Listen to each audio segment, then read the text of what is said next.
करोड़ों करोड़ों कार्यकर्ताओं के प्रेरणा स्रोत श्री अमित शाह जी का मैं बहुत ही अभिनंदन और आपकी तरफ से बहुत बहुत स्वागत करता हूं। धन्यवाद।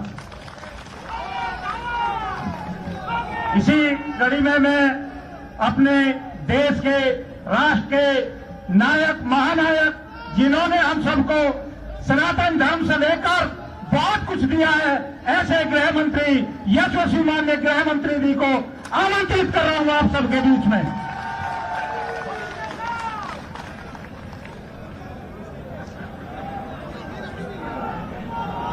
अमित शाह जी, अमित शाह जी, अमित शाह जी, मेरे साथ बोलिए, भारत माता की। अरे मैं चौधरी साहब के गांव में आया हूं, वही ऐसे आवाज होगी क्या? दोनों हाथ उठाइए, उठाइए दोनों हाथ। 300 पार के संकल्प की मुट्ठी पीछे और प्रचंड आवाज से बोलिए, भारत माता की, भारत माता की, भारत माता की। मंच पर उपस्थित हमारे पश्चिम क्षेत्र भारतीय जनता पार्टी के अध्यक्ष भाई मोहित बेनीवाल जी, हमारे प्रदेश के सह प्रभारी कैप्टन अभिमन्यु जी, हमारे लोकप्रिय सांसद जिन्होंने पूरे बागपत क्षेत्र के अंदर विकास के लिए दिन रात 8 साल से परिश्रम किया है, ऐसे हमारे डॉक्टर सतपाल सिंह जी, भारतीय जनता पार्टी के राज्यसभा के सांसद और प्रवक्ता श्रीमान जफर इस्लाम जी, हमारे जिला प्रभारी हिमांशु मित्तल जी, जिलाध्यक्ष जी श्री सूरजपाल सिंह जी, प्रदेश के प्रवक्ता जो हमारे पूरे पश्चिम क्षेत्र में घूमते हैं भाई आलोक अवस्थी जी, और जिनको जिताने की मैं अपील करने के लिए आया हूं, हमारे युवा विधायक, आगे आओ योगेश, आगे आओ, योगेश दामा जी। और आज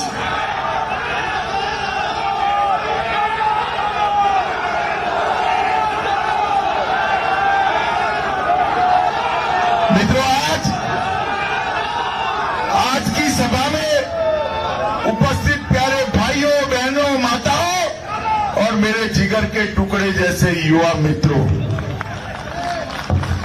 आज यमुना के तट पर बसे महाभारत कालीन बागपत के गांव में मैं भगवान त्रिलोकीनाथ तीर्थधाम और भगवान पार्श्वनाथ जी के मंदिर को प्रणाम कर कर मेरी बात की शुरुआत करना चाहता हूं। मित्रों, ये 5 पथ में से एक पथ है बागपत, जिसको पांडवों ने अपने हाथ से बसाया था और जो 5 गांव प्रिय थे पांडवों को, पूरे साम्राज्य के बदले में 5 गांव आगे थे कौरवों से, उसमें से एक अपना ये बागपत था। ये ऐतिहासिक भूमि है। यहां पर मैं आया हूं तब पूरे देश के किसानों के मसीहा और उत्तर प्रदेश में जमींदारी को नाबूद कर कर छोटे किसानों को जिन्होंने अपना हक दिलाया, ऐसे चौधरी चरण सिंह जी को भी प्रणाम करता हूं। मैं राजा मिहिर भोज और राम प्यारी चौहान को भी प्रणाम करना चाहता हूं। जब मैं यहां आया हूं तब अशोक चक्र विजेता वीर विजेंद्र पाल सिंह तोमर को भी याद करना चाहता हूं, जिन्होंने गोवा को मुक्त कराकर आज भारत का अभिन्न अंग बनाने का काम किया है।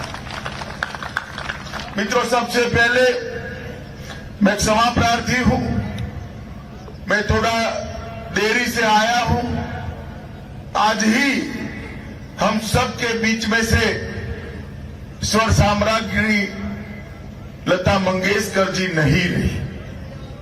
आज उनका निधन हो गया। सुबह लखनऊ था, वही समाचार मिला।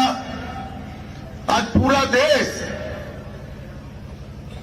लता जी को याद कर कर उनको श्रद्धांजलि देता है। आज मैं भी पूरे मंच की ओर से और भारतीय जनता पार्टी की ओर से लता जी को श्रद्धांजलि देकर मैं अपनी बात शुरू करना चाहता हूं। मित्रों, उत्तर प्रदेश में ये चुनाव है। कुछ लोग इस चुनाव को विधायक बनने का चुनाव समझते हैं, कुछ लोग इस चुनाव को मंत्री बनने की सीढ़ी मानते हैं और कुछ लोग इस चुनाव को अपने आगे के राजनीतिक भविष्य के साथ जोड़ते हैं। मगर माताओं, बहनों, भाइयों, ये चुनाव किसी को विधायक या मंत्री बनाने का चुनाव नहीं है। ये चुनाव उत्तर प्रदेश का भविष्य निश्चित करने का चुनाव है, उत्तर प्रदेश को आगे लेकर। ये चुनाव निश्चित करने वाला है कि आने वाले दिनों में फिर से एक बार यहां माफियाओं का राज चलेगा या कानून का राज चलेगा। ये चुनाव सुनिश्चित करने वाला है कि देश का सबसे बड़ा प्रदेश हमारा उत्तर प्रदेश फिर से एक बार दंगों की आग में झुलसेगा, यहां विकास का रास्ता प्रशस्त होगा, वो निश्चित करने का चुनाव है। ये चुनाव ये तय करने का है कि रॉ शुगर इंपोर्ट कर किसानों को गन्ना न मिले, गन्ने का दाम न मिले, गन्ने का भुगतान न हो, ऐसी सरकार लानी है या 1,53,000 करोड़ का भुगतान कर किसान को गन्ने का भुगतान करने वाली सरकार लानी है। लोग जात पात की बात करते हैं, जो कुछ लोग धर्म की बात करते हैं, वो चुनाव को गुमराह करने चलते हैं। मैं आज यहां पर आया हूं, मैं 2019 में भी आया था, 2017 में भी आया था, 2014 में भी आया था। मैं आज कहना चाहता हूं मित्रों, हमने ये 7.5 साल में उत्तर प्रदेश को बदलने का काम किया है, उत्तर प्रदेश को विकास के रास्ते पर ले जाने का काम। अभी पुलिस हेडक्वार्टर से मैं यहां आया, कितना अच्छा हाईवे रोड बना हुआ पड़ा है। मित्रों, सिर्फ बागपत क्षेत्र के अंदर मेरे पास पक्का हिसाब है, 3400 करोड़ से ज्यादा के काम सिर्फ 5 साल में हमारे सांसद ने अलग अलग जगह से करा है, सिर्फ बागपत लोकसभा क्षेत्र। और उत्तर प्रदेश के अंदर नरेंद्र मोदी जी ने इंफ्रास्ट्रक्चर का एक बहुत बड़ा जाला बुना है। गंगा एक्सप्रेसवे हो, ईस्टर्न पेरिफेरियल रोड हो, बुंदेलखंड हाईवे हो, या फिर बागपत को हरियाणा के साथ जोड़ता हुआ ब्रिज बनाने की बात हो, हर जगह पे नरेंद्र मोदी जी ने उत्तर प्रदेश के विकास की नींव डालने का काम किया है। और इसके साथ साथ उत्तर प्रदेश के हर गरीब के घर में, मैं फिर से कहना चाहता हूं, भाई अखिलेश, जरा कान खोलकर सुन लो, गरीबों की बात करते हो आप, कान खोलकर सुन लो। उत्तर प्रदेश के 1,82,00,000 गरीबों के घर में 70 साल तक बिजली नहीं आई थी, वहां बिजली पहुंचाने का काम हमारे नेता नरेंद्र मोदी ने किया है। 2 नहीं थी। माताओं बहनों को, बच्चियों को कितनी परेशानी होती होगी। 2 करोड़ घरों में शौचालय पहुंचाने का काम हमारे प्रिय नेता नरेंद्र मोदी जी ने किया है। मित्रों, नरेंद्र मोदी मित्रों, 82 लाख गरीबों को 42 लाख गरीबों को घर देने का काम नरेंद्र मोदी सरकार ने किया है। 1 करोड़ 80 लाख से ज्यादा बहनों को, माताओं बहनों तालियों बजाइएगा, 1 करोड़ 80 लाख बहनों को फ्री ऑफ कॉस्ट गैस का सिलेंडर देने का काम ये नरेंद्र मोदी सरकार ने। मोदी जी ने सारी योजनाओं को भेजा, योगी जी ने ये सारी योजनाओं को आपके घर तक पहुंचाने का काम किया है।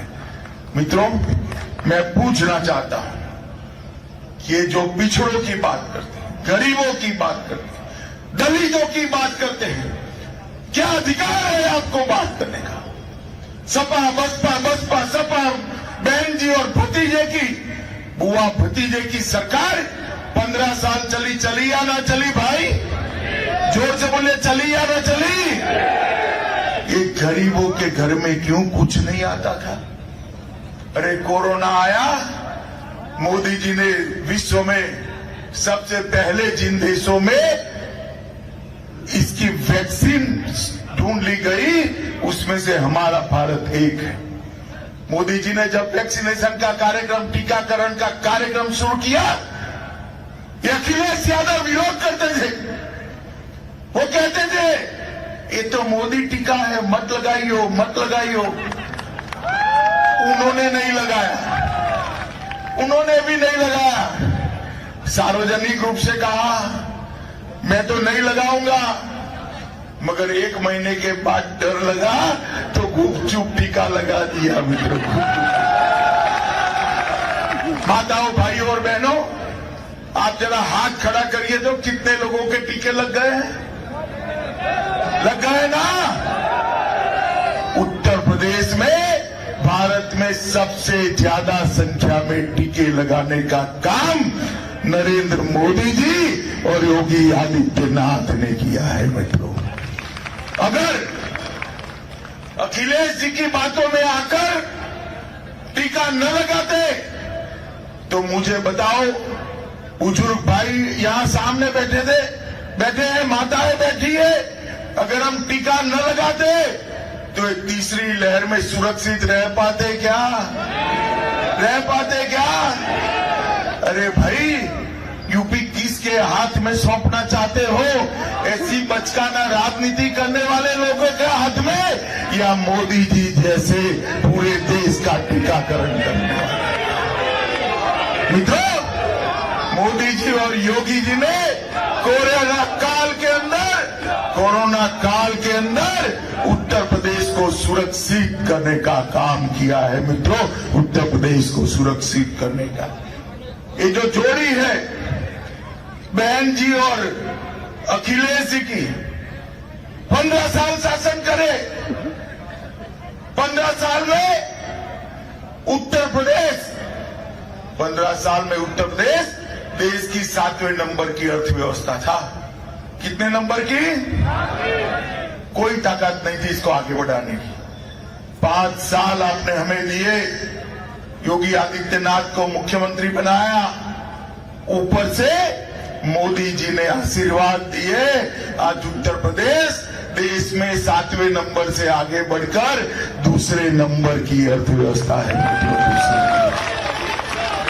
मगर आप तालियां मत बजाइए, मैं अभी कहने आया हूं, एक मौका भारतीय जनता पार्टी को दे दीजिए। 5 साल में भारत में नंबर 1 नंबर की अर्थव्यवस्था उत्तर प्रदेश को।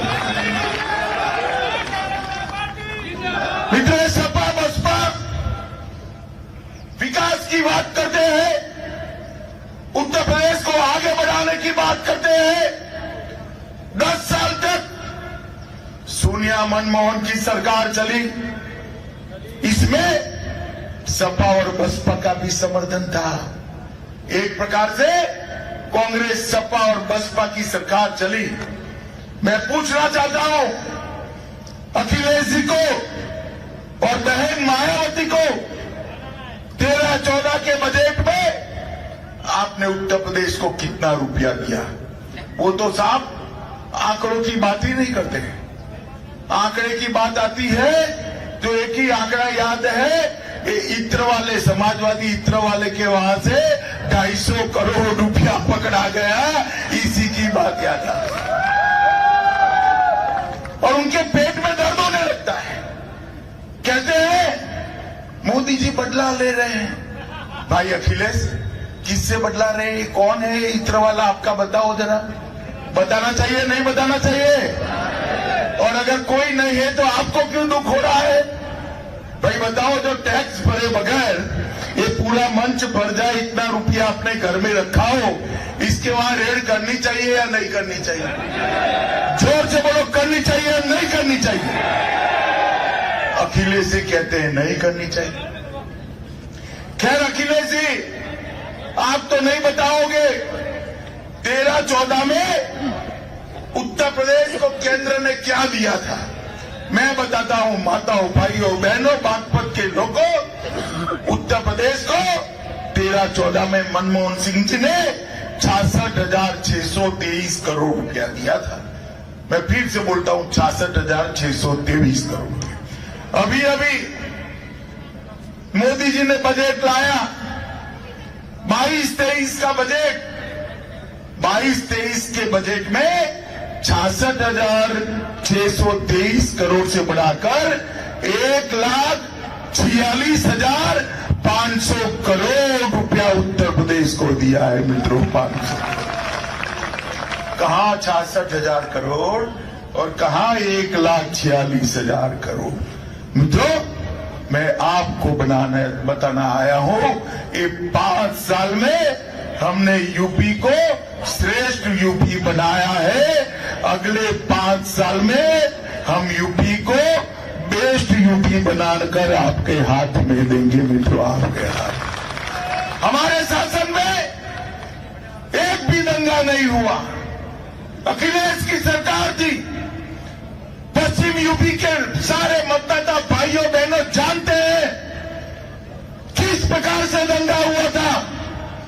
तुष्टीकरण करने के लिए, एक वर्ग विशेष के लोगों को खुश करने के लिए हमारे हजारों जवानों को जेल की सलाखों के पीछे डाल दिया था। जो विक्टिम थे उनको आरोपी बनाया, और जो आरोपी थे उनको विक्टिम बनाकर छोड़ दिया गया था। इन दंगों के अंदर जो काम अखिलेश ने किया है, माताओं, भाइयों, बहनों, हम भूल सकते हैं क्या? भूल सकते हैं क्या? मित्रों, मोदी जी ने इस देश को सुरक्षित करने का काम किया है।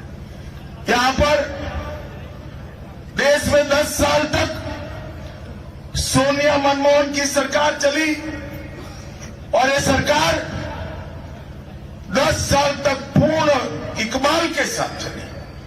क्या होता था 10 साल में?